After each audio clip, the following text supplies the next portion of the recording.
किस पाप के कारण स्त्रियों का गर्भ गिर जाता है। मित्रों, आप सभी ने देखा होगा कि कुछ स्त्रियां गर्भवती तो होती हैं किंतु उनका बच्चा समय से पहले ही पैदा हो जाता है, जिससे उस बच्चे की मौत हो जाती है और कई स्त्रियों को तो मरा हुआ बच्चा पैदा होता है। मित्रों, आज के इस वीडियो में हम आपको इसी के बारे में बताएंगे कि किस पाप के कारण स्त्रियों का गर्भ गिर जाता है और वह कौन से कार्य हैं जो एक गर्भवती स्त्री को कभी नहीं करने चाहिए, नहीं तो उसका गर्भ गिर जाता है, और भगवान विष्णु ने इसके बारे में क्या बताया है, जानेंगे एक महत्वपूर्ण कथा के माध्यम से। मित्रों, एक समय की बात है जब माता लक्ष्मी भगवान विष्णु से मिलने जाती हैं, तो माता लक्ष्मी को देखकर भगवान विष्णु ने कहा, हे देवी, क्या बात है, आज आप अचानक मुझसे मिलने क्यों आई हैं। तब माता लक्ष्मी ने कहा, प्रभु, आज जब मैं पृथ्वी लोक पर भ्रमण कर रही थी तो मैंने देखा कि कुछ स्त्रियां गर्भवती तो होती हैं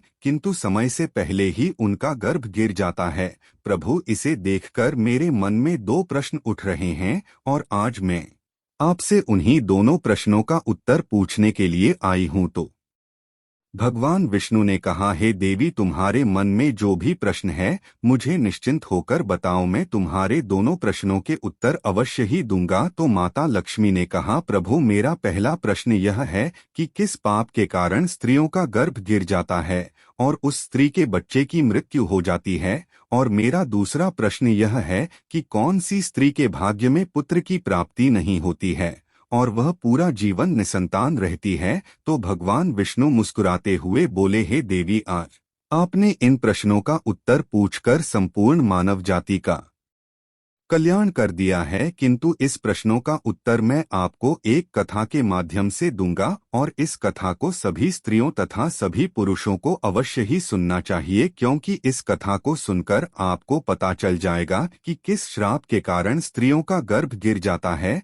तथा वह कौन सी स्त्री है जिसके भाग्य में पुत्र की प्राप्ति नहीं होती है और पुत्र की प्राप्ति के लिए उसे क्या करना चाहिए। तो माता लक्ष्मी ने भगवान विष्णु से कहा, आप कथा सुनाइए प्रभु, मैं कथा को पूरा मन लगाकर अंत तक सुनूंगी। तो कथा को सुनाते हुए भगवान विष्णु ने कहा, एक समय की बात है जब एक नगर में एक बहुत अधिक धनवान सेठ रहता था। वह इतना अधिक धनवान था कि उसके घर में किसी चीज की कोई कमी नहीं थी। उस सेठ की एक पुत्री थी जिसका नाम रूपवती था। रूपवती विवाह करने के योग्य हो गई थी। फिर उस सेठ ने सही मुहूर्त देखकर अपनी पुत्री रूपवती का विवाह उसी नगर के समीप एक दूसरे गांव में वैश्य के पुत्र के साथ कर दिया। फिर विवाह के बाद सेठ की पुत्री रूपवती अपने पति के घर में रहने लगती है। वह अपने पति के घर में हंसी खुशी से रहने लगती है और अपने पति से बहुत अधिक प्रेम करने लगती है।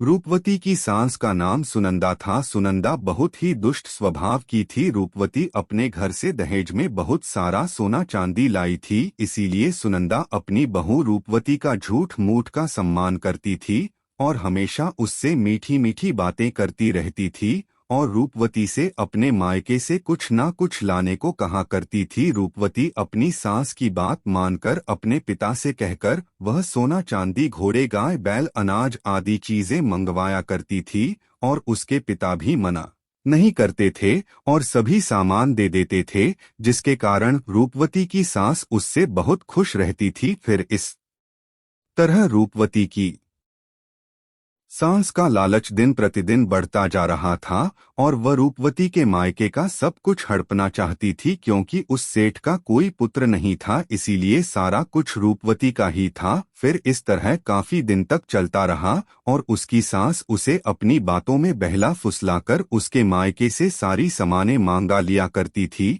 लेकिन भोली भाली रूपवती इस बात से अनजान थी कि उसकी सास उसके पिता का सारा कुछ हड़पना चाहती है और रूपवती का पति संजय भी अपने माँ की ही बात मानता था, इसीलिए उसके घर में रूपवती की सास जो कहती थी वही होता था। उसके घर में सारा काम उसकी माँ के कहने से ही होता था और रूपवती का पति संज दोनों ही सुनंदा का कहना मानते थे, इसीलिए उनके घर में कभी भी क्लेश नहीं होता था और सब खुशी पूर्वक रहते थे। इस तरह कुछ साल बीतने के बाद रूपवती गर्भवती हो गई। जब उसकी सास को इस बात का पता चला तो वह बहुत खुश हो गई। उसने तुरंत ही रूपवती के माता पिता को इस बात की सूचना दी और साथ में बड़ी बड़ी वस्तुओं की मांग की। जब रूपवती के पिता ने इस बात को सुना तो वह भी बहुत अधिक प्रसन्न हुए और फिर अगले ही दिन वह मिठाई तथा सोने कंगन और सोने की माला लेकर रूपवती के ससुराल पहुंच गए। रूपवती अपने पिता को देखकर बहुत खुश हुई। फिर कुछ समय रूपवती के ससुराल में रुककर उसके पिता अपने घर लौट आए। फिर काफी दिनों तक रूपवती का गर्भ बढ़ता गया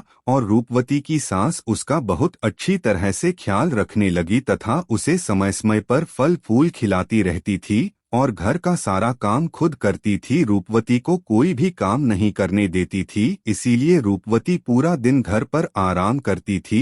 फिर इस तरह कुछ दिन और बीत गए और एक दिन अचानक ही रूपवती का गर्भ गिर गया, जिससे रूपवती की सास बहुत क्रोधित हो गई और फिर रूपवती को ताना मारते हुए कहने लगी, अरे पापन स्त्री, तूने अपने जीवन में ऐसा कौन सा पाप किया है जिसके कारण जन्म लेने से पहले ही तुम्हारा बच्चा मर गया। पता नहीं क्यों मेरे पुत्र ने तुझ जैसी पापन स्त्री से विवाह कर लिया था। मेरे बेटे का तो जीवन ही नष्ट हो गया। अपनी सास की यह बात सुनकर रूपवती बहुत दुखी होकर कहने लगी, सासू माँ, इसमें मेरा क्या दोष है? मैंने अपने जीवन में कोई पाप नहीं किया है, फिर भी पता नहीं क्यों मेरे साथ ऐसा हो रहा है। तब उसकी सास कहने लगी, अरे दुष्ट स्त्री, तूने जरूर अपने जीवन में घोर पाप किया है, इसी कारण तेरा गर्भ गिर गया है। फिर कथा को आगे बताते हुए भगवान विष्णु माता लक्ष्मी से कहते हैं, हे देवी, अब कथा को बहुत ध्यान से सुनना, क्योंकि यहीं से आपको पता चलेगा कि किस पाप के कारण स्त्री का गर्भ गिर जाता है। तो माता लक्ष्मी ने कहा, ठीक है। फिर उसी के बाद से रूपवती की सास उसे हमेशा ताने मारने लगी और घर का सारा काम भी उसी से कराती थी और खुद कोई भी काम नहीं करती थी। रूपवती की सास उससे इतना काम कराती थी कि रूपवती को अब सही से खाना खाने का भी समय नहीं मिलता था और जब सब लोग भोजन कर लेते थे उसके बाद ही वह भोजन करती थी। वो अपनी सास के सामने आने से भी डरने लगी। फिर इस तरह कुछ महीने और बीत जाने के बाद रूपवती दोबारा से गर्भवती हो गई, जिससे उसका पति बहुत प्रसन्न हुआ, लेकिन उसकी सास अभी तक उससे गुस्सा थी। और जब रूपवती ने अपनी सास को यह बात बताई तो वो रूपवती से कहने लगी, एक बच्चे को तो खा गई हो, पता नहीं अब इस बच्चे को जीवित रखोगी या इसे भी उसी की तरह खा जाओगी। मुझे तुझ पर जरा सा भी भरोसा नहीं है, क्योंकि मुझे तो लगता है कि तूने अपने जीवन में जरूर कोई पाप किया है, इसीलिए तेरा पहले वाला गर्भ गिर गया था। अपनी सास की यह बात सुनकर रूपवती कुछ नहीं बोली और चुपचाप खड़ी रही। फिर धीरे धीरे रूपवती का गर्भ बढ़ता गया और गर्भवती होते हुए भी वह घर का सारा काम करती थी, लेकिन फिर भी उसकी सास को उस पर जरा सी भी दया नहीं आती थी। फिर इस तरह करते करते अब रूपवती के गर्भ को 9 महीने पूरे हो गए। अब बच्चे के जन्म होने का समय बिल्कुल नजदीक आ गया था। फिर रूपवती ने एक बालक को जन्म दिया, किंतु वह बच्चा कुछ बोल नहीं रहा था और ना ही रो रहा था। फिर रूपवती ने देखा तो उसका बच्चा मरा हुआ था। अपने मरे हुए बच्चे को देखकर वह बहुत जोर जोर से रोने लगी। फिर जब रूपवती की सास को इस बात का पता चला तो वह बहुत गुस्सा हुई और रूपवती से कहने लगी, तू एक पापन स्त्री है, तभी तेरा यह दूसरा बच्चा भी मर गया है। मुझे तो पहले से ही शक था कि तूने अपने जीवन में जरूर कोई घोर पाप किया है, इसीलिए तेरे साथ ऐसा होता है और इसीलिए तेरा यह पुत्र भी मर गया है। अगर तू मेरे घर में ज्यादा दिनों तक रहेगी तो तू मेरे भी घर का नाश कर देगी, इसीलिए अब तुझे इस घर में रहने की कोई जरूरत नहीं है। तो रूपवती कहने लगी, सासू माँ, अब मैं कहाँ जाऊँ? मेरे लिए तो मेरे पति ही सब कुछ है।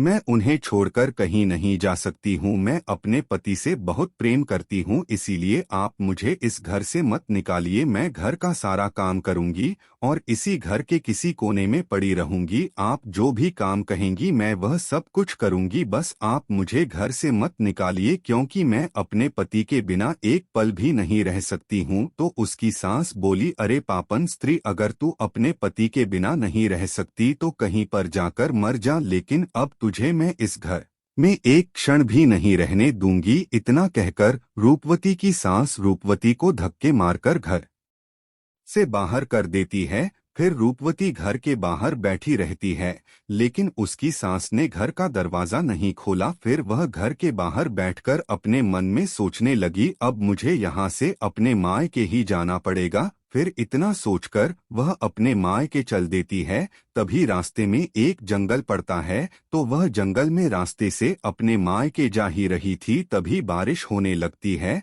तो वह एक पेड़ के नीचे बैठ जाती है। तभी वहां से एक साधु महाराज जा रहे थे, तो उन्होंने रूपवती को पेड़ के नीचे बैठा देखकर उसे पूछा, हे पुत्री, तुम कौन हो और यहाँ इस जंगल में अकेली क्या कर रही हो? तो रूपवती ने साधु महाराज से कहा, है साधु महाराज, मैं एक बहुत धनवान सेठ की पुत्री हूँ और मेरा विवाह एक वैश्य से हुआ है और मुझे अभी तक पुत्र की प्राप्ति नहीं हुई है। मैं एक बार गर्भवती हुई थी तो मेरा गर्भ गिर गया था, और जब मैं दोबारा गर्भवती हुई तो मेरा बच्चा पैदा होते ही मर गया था। इसीलिए मेरी सास ने मुझे घर से निकाल दिया है। इसीलिए मैं अब इस जंगल में इधर उधर भटक रही हूँ। हे मुनिवर, कृपया करके आप ही कुछ उपाय बताइए जिससे मुझे पुत्र की प्राप्ति हो जाए। तो ध्रुव महाराज ने कहा, तुम चिंता मत करो, मैं पुत्र प्राप्ति का उपाय बताता हूँ, जिसे यदि तुमने पूरी निष्ठा से किया तो तुम्हें पुत्र की प्राप्ति अवश्य ही होगी। इसके लिए मैं तुम्हें कुछ नियम बताता हूँ, इसे ध्यान से सुनो। किसी भी स्त्री को मासिक धर्म के दौरान पति के साथ संबंध नहीं बनाना चाहिए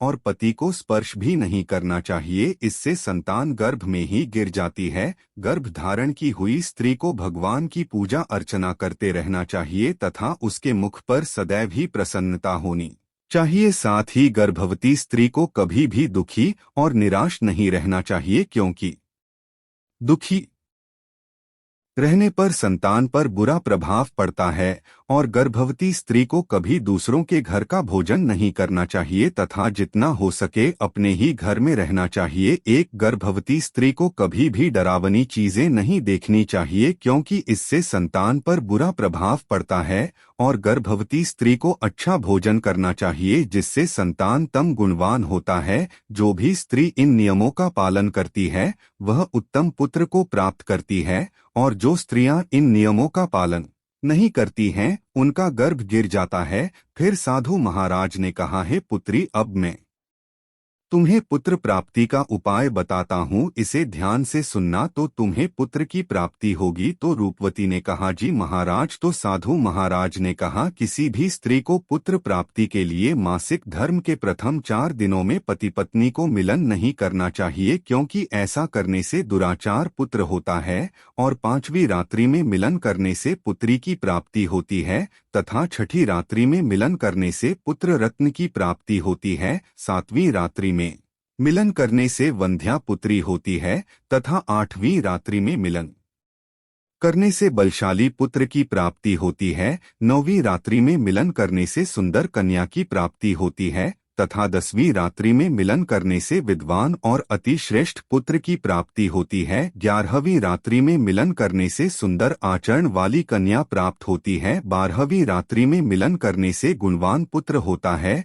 13वीं रात्रि में मिलन करने से लक्ष्मी स्वरूपा पुत्री होती है। और 14वीं रात्रि में मिलन करने से गुणवान बुद्धिमान तथा बलवान पुत्र होता है। इसीलिए यदि तुम इन नियमों का पालन करो तो तुम्हें उत्तम पुत्र की प्राप्ति होगी। इतना कहकर वह साधु महाराज वहां से चले जाते हैं। फिर रूपवती अपने मन में सोचने लगती है, यदि मैंने साधु महाराज के बताए गए उपाय के अनुसार कार्य किया तो मुझे भी पुत्र की प्राप्ति हो जाएगी और मेरी सास मुझसे घर का काम भी नहीं कराएंगे और घर में सभी लोग मेरा बहुत अधिक सम्मान भी करेंगे। रूपवती इतना सोच ही रही थी, तभी उसका पति उसे ढूंढते हुए वहां पहुंच जाता है और रूपवती से कहता है, तुम यहाँ इस जंगल में क्यों आई हो? मैं तुम्हें लेने आया हूँ, चलो घर चलो। फिर रूपवती ने अपने पति को उस साधु महाराज वाली सारी बात बताई और कहा, नहीं अब मैं घर नहीं जाऊंगी जब तक मुझे पुत्र की प्राप्ति नहीं हो जाती। रूपवती की यह बात सुनकर उसका पति भी उसी के साथ जंगल में ही कुटिया बनाकर रहने लगता है। फिर मासिक धर्म की 14वीं रात्रि में रूपवती ने अपने पति के साथ मिलन किया, जिससे वह गर्भवती हो गई और गर्भवती होते हुए भी वह जंगल में रहती थी। उसका पति जंगल से लकड़ी लाता था जिससे दोनों भोजन बनाकर खाते थे। फिर इस तरह करते करते 9 महीने बीत गए और रूपवती के बच्चा पैदा होने का समय नजदीक आ गया था। फिर एक दिन रूपवती को अत्यंत उत्तम पुत्र की प्राप्ति हुई और पुत्र की प्राप्ति से रूपवती और रूपवती का पति दोनों बहुत खुश हुए। फिर रूपवती का पति उससे कहने लग, चलो अब हम दोनों घर चलते हैं, क्योंकि माँ ने तुम्हें पुत्र प्राप्ति का ताना देकर ही घर से निकाला था, किंतु अब तो तुम्हें पुत्र की प्राप्ति हो गई है, अब तो वह भी खुश हो जाएंगी। तो रूपवती ने कहा, ठीक है चलो घर चलते हैं। फिर दोनों घर जाते हैं तो उसकी सास ने देखा कि रूपवती को तो पुत्र हुआ है। यह देखकर वह बहुत खुश हो गई और रूपवती से कहने लगी, तुझे पुत्र कैसे हुआ? जब आपने मुझे घर से निकाला था तो मैं जंगल में चली गई थी और वहां मुझे एक ज्ञानी साधु महाराज मिले थे। उन्होंने मुझे पुत्र प्राप्ति का उपाय बताया था और उसी उपाय से मुझे पुत्र की प्राप्ति हुई है। तो उसकी सास उससे कहने लगी, इसका मतलब वह साधु महाराज बहुत अधिक ज्ञानी है, तब तो उन्हें यह भी पता होगा कि हम लोग धनवान कैसे बन सकते हैं। इसीलिए अब मैं जंगल जाऊंगी और उनसे धनवान बनने का उपाय पूछकर आऊंगी। तो रूपवती ने कहा, नहीं माँ जी आप वहां मत जाइए, क्या पता वह साधु महाराज अब वहां पर मिले या ना मिले। तो उसकी सास ने कहा, नहीं मैं तो जाऊंगी और उनसे धनवान बनने का उपाय पूछकर आऊंगी। इतना कहकर उसकी सास उसी जंगल में पहुंच जाती है। तभी उसे एक शेर दिखाई देता है, तो वह शेर को देखकर डर जाती है। तभी शेर उसे खाने के लिए आगे बढ़ता है। जैसे ही शेर उसे खाने के लिए आगे बढ़ा तो रूपवती की सास ने उससे कहा, हे सिंहराज तुम मुझे क्यों खाना चाहते हो? तुम्हें मुझे खाकर क्या मिलेगा? तो शेर बोला, हे पापन स्त्री तू बहुत दुष्ट स्वभाव की है, इसीलिए मैं तुझे खा जाऊंगा। इतना कहकर शेर उसे खा जाता है। फिर उसकी मौत हो जाती है और यम के 2 दूत आते हैं और उसे यमलोक ले जाकर यमराज जी के सामने खड़ा कर देते हैं। तभी चित्रगुप्त ने उस स्त्री के जीवन का लेखा जोखा देखा और उसके जीवन का लेखा जोखा देखकर कहने लगे, हे धर्मराज इस स्त्री ने तो अपने जीवन में घोर पाप किए हैं। यह स्त्री अपनी बहुरानी पर बहुत अत्याचार करती थी, उसके गर्भवती होते हुए भी घर का सारा काम उसी से कराती थी और जब इसकी बहू के पुत्र की मृत्यु हो गई थी तो इसने उसे धक्के मारकर अपने घर से निकाल दिया था। चित्रगुप्त की यह बातें सुनकर यमराज को उस स्त्री पर बहुत क्रोध आया और उन्होंने दूतों से कहा, इसे नरक लोक में डाल दो। फिर कथा को आगे बताते हुए भगवान विष्णु माता लक्ष्मी से कहते हैं, हे देवी इस प्रकार उसकी सास को उसके किए की सजा मिल गई और रूपवती ने गर्भ धारण के नियमों का पालन किया, जिससे उसे उत्तम संतान की प्राप्ति हुई। इसी तरह कोई भी स्त्री यदि उस साधु द्वारा बताई गई बातों के अनुसार कार्य करेगी तो उसे भी पुत्र की प्राप्ति अवश्य होगी। तो माता लक्ष्मी ने कहा, प्रभु वह कौन सी स्त्रियां हैं जिनके भाग्य में पुत्र की प्राप्ति नहीं होती है, और वह अपने जीवन में ऐसा कौन सा पाप करती हैं जिसके कारण उन्हें पुत्र की प्राप्ति नहीं होती है, और पुत्र प्राप्ति के लिए उन स्त्रियों को क्या करना चाहिए? तो भगवान विष्णु ने कहा, यह वह स्त्रियां हैं जो अपने पति से हमेशा लड़ाई झगड़ा करती रहती हैं और घर में सारा काम अपनी ही मनमानी से करती हैं तथा अपने पति का आदर सम्मान नहीं करती हैं। तो ऐसी स्त्रियों के भाग्य में कभी भी पुत्र की प्राप्ति नहीं होती है, और ऐसी स्त्रियों को पुत्र प्राप्ति के लिए अपने पति का आदर सम्मान करना चाहिए तथा उनका कहना मानना चाहिए और घर में लड़ाई झगड़ा नहीं करना चाहिए, तो ऐसी स्त्रियों को भी पुत्र की प्राप्ति होगी। मित्रों, आपको यह कथा कैसी लगी हमें कमेंट्स करके जरूर बताएं। तो बोलो जय माता लक्ष्मी।